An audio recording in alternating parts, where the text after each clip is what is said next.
Hello বন্ধুরা, welcome back to my channel. তো দেখো, আমি আবার একটা ভিডিও নিয়ে চলে এসেছি। কী করছি, আমি আসার পর না আমার মাসির বাড়িতেই আমি বেশিরভাগ থাকছি। আর আমার ছোটো মাসি না একদম মানে কি বলবো, মামার বাড়ির সামনেই বিয়ে হয়েছে, মানে এই বাড়ির পাঁচির আর ওই বাড়ির পাঁচির এরকম আর কি। তো যাই হোক, অনেক কাছে বিয়ে হয়েছে। তো আমি গেলে পরে বেশিরভাগ মাসিদের বাড়িতেই থাকতাম। আর মাসির অনেক কাজ বলে আমিও বলছিলাম যে তুমি কাজকর্ম করতে থাকো, আর রান্না টান্না আমি করে দিচ্ছি। আর মাসি গেলেই বলতে থাকে যে আমাদের বাড়িতে খাবি, আমাদের বাড়িতে খাবি। মানে সবাই তো, কার বাড়িতে যে খাবো। তো মেসো রাগ করে খায় না বলে, তাই বললাম যে আমি খাই আর না খাই, রান্না আমি করে দেবো।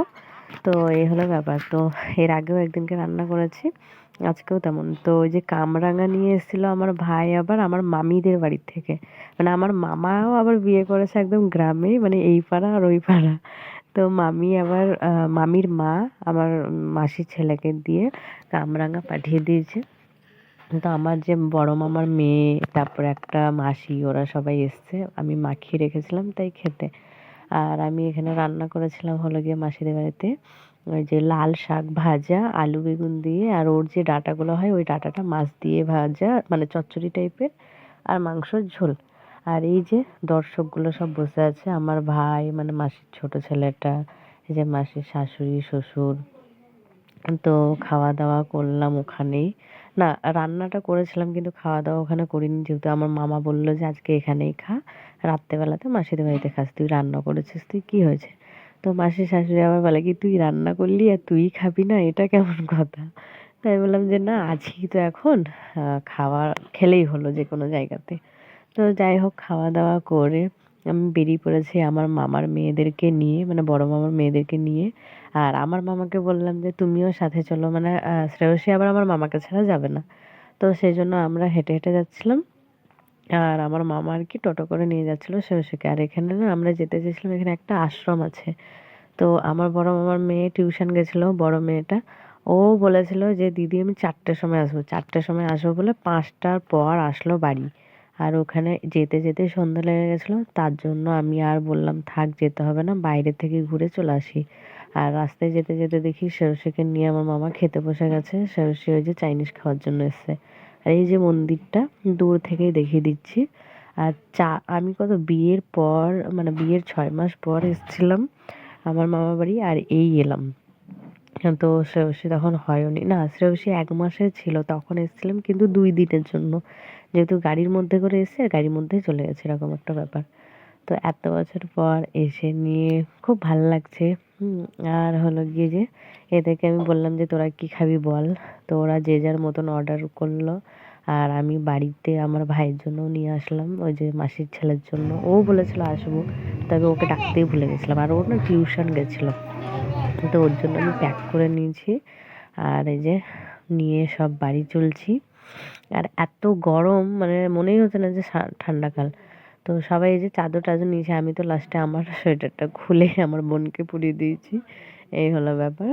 তারপরে এই যে এখানে প্যাক করে নিচ্ছিলাম চপ, যেহেতু চপটা খুব ভালো এখানকার। আর ওইটা না, ভিডিওটা আমি আর শেষ করিনি। পরের দিন সকালবেলায় আমি এসেছি আমার বৌদির বাড়ি, মানে বৌদি হবে, হয়নি, আমার দাদা বউ, মানে আমার জ্যাঠা আছে, আমার নিজের জ্যাঠা, বড় জ্যাঠার ছেলের শ্বশুরবাড়ি হবে এটা। মানে ওটা হলো আমার বৌদির মা। তো বৌদির তো ঠিক না, আমার বোন হয়, মানে সম্পর্কে মামার মেয়ে হয়, কিন্তু নিজের বৌদি হয়ে যাবে। তো যাই হোক, সম্পর্কেতে ও আমার থেকে বড় হয়ে যাবে। তো খুব কথাবার্তা হলো, গল্প আলোচনা, সারাদিন আমি ওদের বাড়িতেই ছিলাম শ্রেয়সীকে নিয়ে। তো সেই মস্তি করলো, খেলা করলো, মানে ওরও খুব ভালো লাগছিল। আর আমার সঙ্গে ওর সঙ্গে ফোনে ফোনে কথা হয়, ফেসবুক, ইনস্টা, মানে সব জায়গায় কথা হয়। কিন্তু মানে এরকম বৌদি হিসেবে কথা কোনোদিনও হয়নি, আজকে ফার্স্ট টাইম হলো বৌদি আর ননদের জুড়ি। তো আমি চলে আসলাম, তাই বলছে যে দিদি যেও না, আর একটু থাকো। তাই আমি বললাম না, এখন এখানেই থাকবো না, আগে বিয়ে কর, তারপর আমাদের বাড়ি আয়, তখন গল্প করবি। আর বলছিল কি যে টাটা। আমি বললাম কেন, তুই আমাকে বলবি না থাকার জন্য?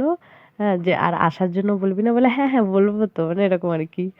তো তারপর আমার মামা হলো গিয়ে আমার জন্য ছেঁড়া পরোটা নিয়ে এসেছিলো, মানে এটা ছেঁড়া পরোটাই বলে। তো ওই আমি একটুখানি খেলাম, মানে অনেক বছর পর, যখন বোধহয় আমি 6-7 বছরে ছিলাম তখন খেয়েছি। আর এই যে আজকে আবার খেলাম। আর বৌদিদের বাড়ি থেকে আসার পর দেখছি আমার বাবা মা চলে এসছে, কারণ আমার বাবা মা আমাকে মামার বাড়ি রেখে আমাদের বাড়ি গেছিলো, যেহেতু আমার দাদু মারা গেছে, মানে বাবার কাকা। তো ওনারা ওইখানে কাজকর্ম সারতে গেছিলো। এই যে আমার মানে বান্দরটা বাবাকে দেখে বলে কি আমি তোমার সাথে যাব।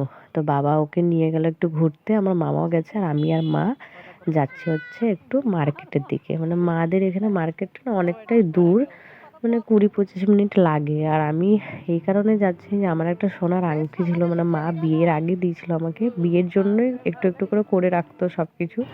তো সেই আংটিটা ভেঙে গেছিলো, তো সেই আংটিটাকে বদলে আমি একটা অন্য আংটি নিতে এসেছিলাম। তো নিয়েওছি, ওটা আর আজকে দেখানো হলো না, পরে আরেকদিনকে দেখাবো। কারণ ওই জুয়েলারি দোকানটাতে না মানে অ্যালাউ ছিল না ভিডিও করা, তাও আমি একটু লুকিয়ে করেছি। লোকটা না খুব, মানে কি বলবো, বাজে লোকটা।